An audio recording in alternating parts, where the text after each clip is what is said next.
Students, last ভিডিওতে আমি বলেছিলাম যে পরের ভিডিওতে আমরা আলোচনা করব এক্সেপশন নিয়ে টেন্স চেঞ্জের। তো এক্সেপশন মানে কি? এক্সেপশন মানে টেন্স চেঞ্জের যে নিয়মগুলো আমরা আগের ভিডিওতে দেখেছি সেই নিয়মগুলো খাটবে না, অর্থাৎ টেন্সের কোনো চেঞ্জ হবে না বা ওই অনুযায়ী চেঞ্জ হবে না, এমন কিছু হতে পারে। সেগুলো কি? সেগুলো হচ্ছে, যদি রিপোর্টেড স্পিচে ইউনিভার্সাল ট্রুথ আর হ্যাবিচুয়াল ফ্যাক্ট থাকে তাহলে টেন্সের কোনো চেঞ্জ হবে না।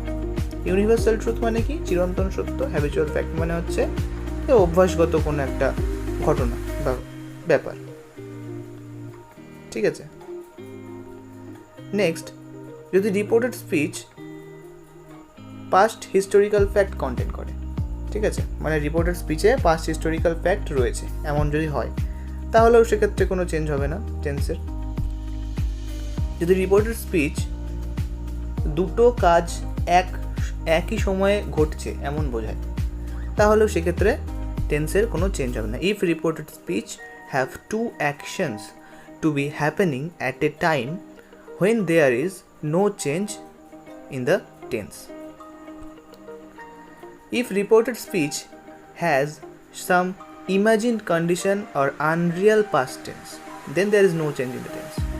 অর্থাৎ রিপোর্টেড স্পিচে যদি ইমাজিন কন্ডিশন থাকে, কিছু কিছু যেগুলো বাস্তবে নয় সেগুলো যদি হতো তাহলে কি হতো, এমন যদি কোনো একটা ঘটনা বলা থাকে রিপোর্টেড স্পিচে, বা যেটা অবাস্তব, আনরিয়াল, মানে বাস্তবে যদি হতো তবে এই ব্যাপারটা হতো এমন করে বলা আছে, ঠিক আছে, তাহলে সেক্ষেত্রে টেন্সের কোনো চেঞ্জ হবে না। জাস্ট লিঙ্কার বসিয়ে, যেভাবে আমরা করি, লিঙ্কার বসিয়ে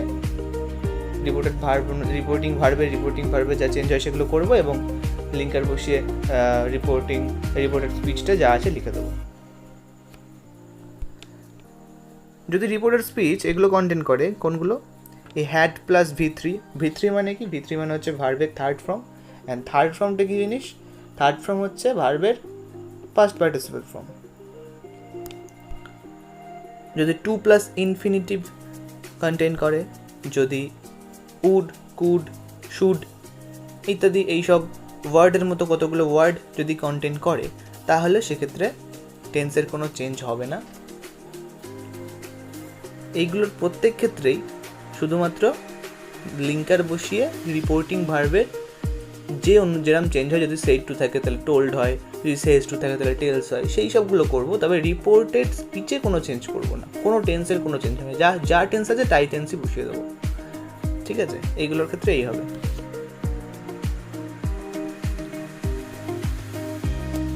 নেক্সট, যদি প্রেজেন্ট কন্টিনিউয়াস টেন্স ফিউচার ফর্মে থাকে তাহলে সেক্ষেত্রে পাস্ট কন্টিনিউয়াসের চেঞ্জ না হয়ে এইরকমভাবে চেঞ্জ হবে।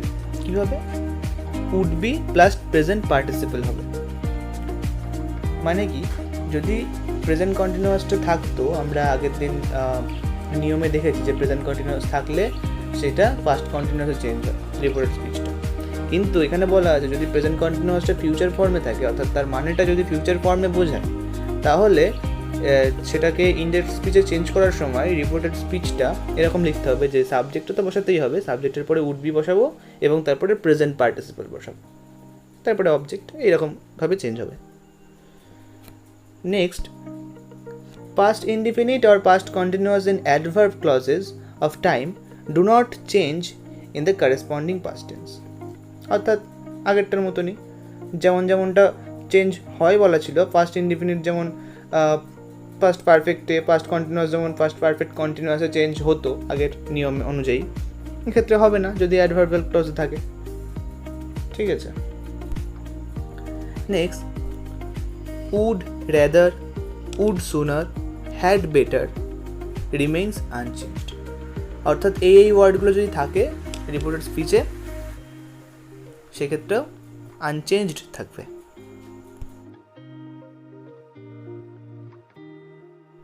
প্রথম থেকে আরেকবার সাম আপ করলে আসে যে রিপোর্টেড স্পিচ যদি ইউনিভার্সাল ট্রুথ আর হ্যাবিচুয়াল ট্রুথ কন্টেন্ট করে তাহলে টেন্সের কোনো চেঞ্জ হবে না। রিপোর্টেড স্পিচ যদি পাস্ট হিস্টোরিক্যাল ফ্যাক্ট কন্টেন্ট করে তাহলে টেন্সের কোনো চেঞ্জ হবে না। রিপোর্টেড স্পিচ যদি দুটো অ্যাকশন একই সময়ে ঘটছে বোঝায় তাহলেও টেন্সের কোনো চেঞ্জ হবে না।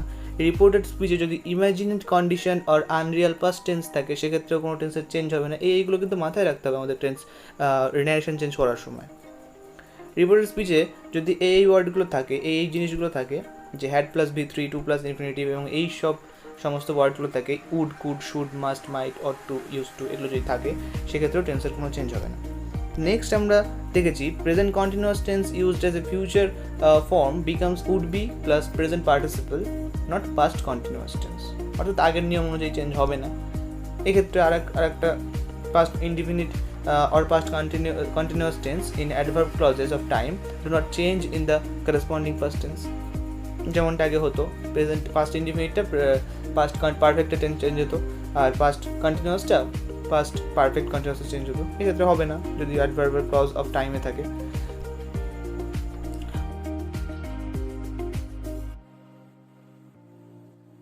আমরা কতগুলো এক্সাম্পল টেস্ট করব। যদি থাকে mother said sun rises in the east, এখানে রিপোর্টেড স্পিচ দেখে কি মনে হচ্ছে? ভিডিও পজ করে তোমরা গেস করতে পারো, এবং আশা করি গেস করা হয়ে গেছে। এখানে বলেছে the sun rises in the east. Sun rises in the east মানে হচ্ছে সূর্য পূর্ব দিকে ওঠে। ওকে, তাহলে এটা নিশ্চয়ই চিরন্তন সত্য, নিশ্চয়ই সূর্য কোনোদিন পশ্চিম দিকে ওঠে না। তো এটা ইউনিভার্সাল ট্রুথ, আমাদের নিয়মে ছিল যদি ইউনিভার্সাল ট্রুথ হয় তাহলে টেন্সের কোনো চেঞ্জ হবে না। অর্থাৎ রিপোর্টেড স্পিচে যা লেখা আছে আমরা তাই করব। ন্যারেশন চেঞ্জের নিয়ম অনুযায়ী আমরা যেরকম করি এটা হবে মাদার সেইড, তারপরে দ্যাট, তারপরে যা আছে তাই, নো চেঞ্জ বলা আছে আমাদের নিয়মে। সানরাইজেস in the east. Okay. Next, Ram said to me, he plays with right hand. এটা কোন সেন্টেন্সে রয়েছে? অবশ্যই অ্যাসার্টিভ সেন্টেন্সে। আমরা সব অ্যাসার্টিভ সেন্টেন্স নিয়েই করছি। তবে এটার মানে কি? এটার মানে কি বোঝাচ্ছে? আমাদের নিয়ম, আমরা আজকে যে নিয়মগুলো করলাম সেখানে কি আসছে? অবশ্যই আসছে। He plays with right hand, অর্থাৎ সে ডান হাত দিয়ে খেলে। তাহলে এটা হ্যাবিচুয়াল ফ্যাক্ট। তাহলে হ্যাবিচুয়াল ফ্যাক্ট হলেও নো চেঞ্জ। তাহলেও এক্ষেত্রে কী হবে? রিপোর্টিং ভার্ব তো যেরকম চেঞ্জ হয় সেরকম চেঞ্জ করতেই হবে। সেটুর জন্য টোল্ড হয়, টোল্ড করতেই হবে। Ram told me that. No change মানে কি? এই ক্ষেত্রে কোনো চেঞ্জ হবে না এইটার। তার মানে কি? হি যা আছে তাই, pledge with right hand. Okay, পরেরটা। Teacher said Ashoka left war after the conquest of Kalinga. Reported স্পিচে পরিষ্কার বোঝা যাচ্ছে এটা একটা হিস্টোরিক্যাল ফ্যাক্ট। তাহলে হিস্টোরিক্যাল ফ্যাক্ট থাকলেও আমাদের ছিল যে কোনো চেঞ্জ হবে না। তাহলে এক্ষেত্রেও কোনো চেঞ্জ হবে না। চেঞ্জ না হয়ে কি বসবে? Teacher said that Ashoka left war, যা আছে তাই বসবে, left war after the conquest of Kalinga.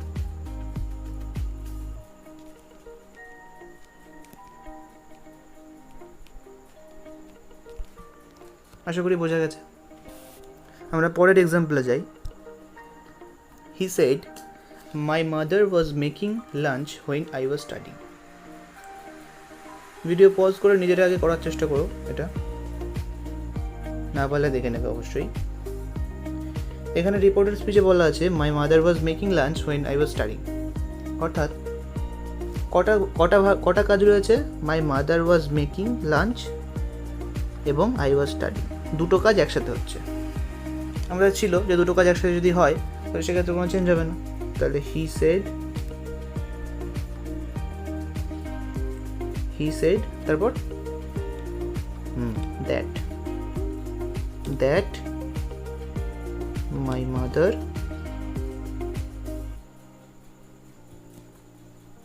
Was making lunch when I was studying.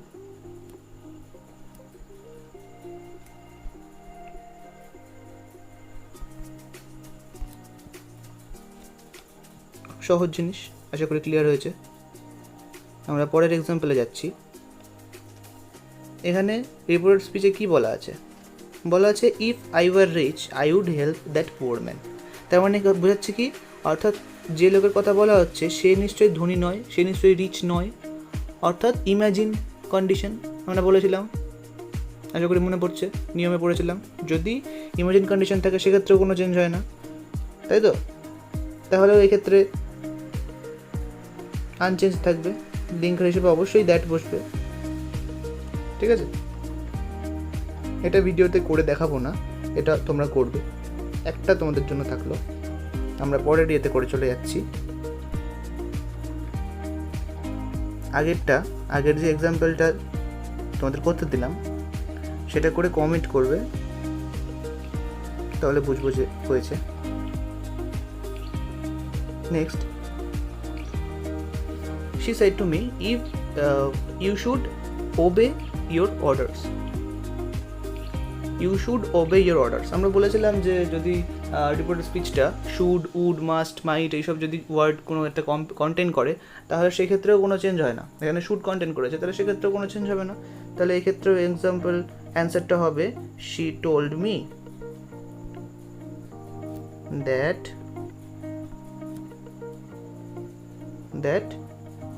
ইউটাকে, ইউটা নিশ্চয়ই এইটা, মি, দ্যাট আই শুড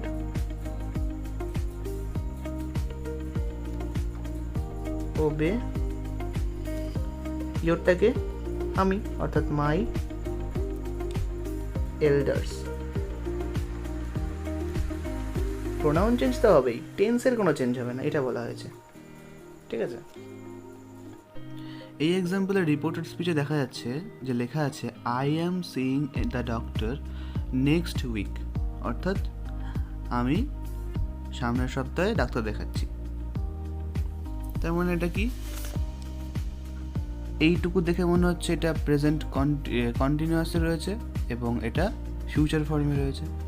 তাহলে আমাদের নিয়মে ছিল যদি প্রেজেন্ট কন্টিনিউয়াস থাকে এবং ফিউচার ফর্মে থাকে তাহলে আগের নিয়ম অনুযায়ী চেঞ্জ হবে না, পাস্ট কন্টিনিউয়াস হবে না, উড বি এবং would be plus present participle হবে। তাহলে এটার অ্যান্সার কী হবে? এটার অ্যান্সার হবে she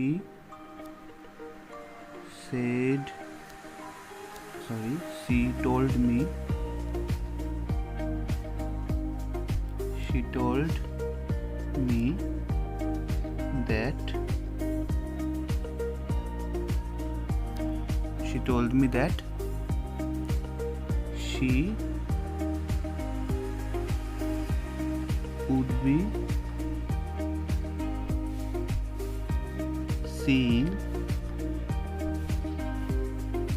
the doctor next week. Okay?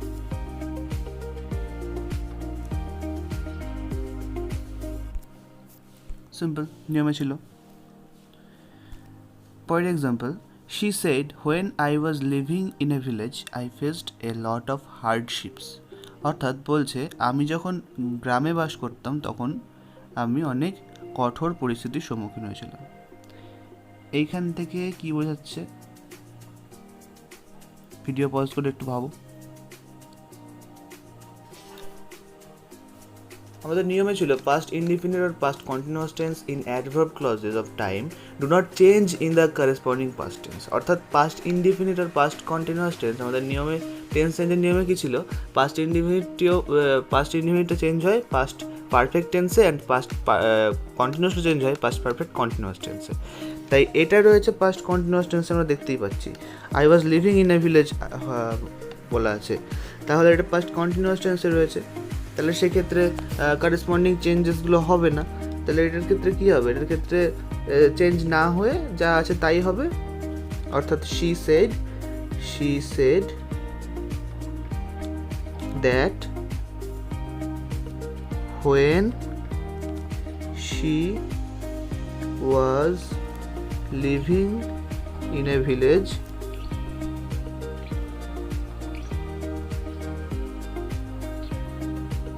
she faced a lot of hardship, she faced a lot of hardships, এটা হবে যেহেতু নিয়মে বলা ছিল।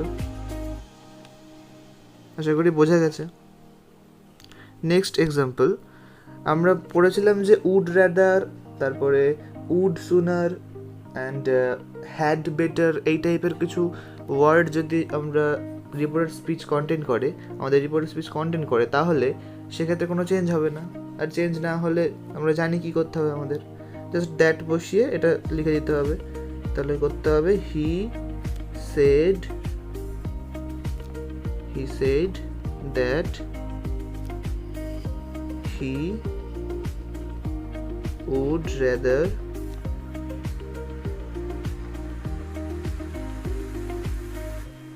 starve than beg. That's it. Okay, আশা করি সব এক্সাম্পলগুলো বোঝা গেছে। নেক্সট ডে আমরা ওয়ার্ড চেঞ্জ শিখব, অর্থাৎ ডাইরেক্ট স্পিচে একরকম ওয়ার্ড থাকলে সেটা ইনডাইরেক্ট স্পিচে গিয়ে কী ওয়ার্ড লিখতে হয় সেই সব ওয়ার্ডগুলো দেখব, এবং তারপরে আমরা সেন্টেন্স অনুযায়ী যে নিয়মগুলো আছে, অর্থাৎ assertive, interrogative, imperative, exclamatory, optative, এই সমস্ত সেন্টেন্সের ন্যারেশন চেঞ্জ করতে গেলে কী কী নিয়ম আছে পরপর সেগুলোতে চলে যাব। নেক্সটে আমাদের টপিক থাকলো ওয়ার্ড চেঞ্জ।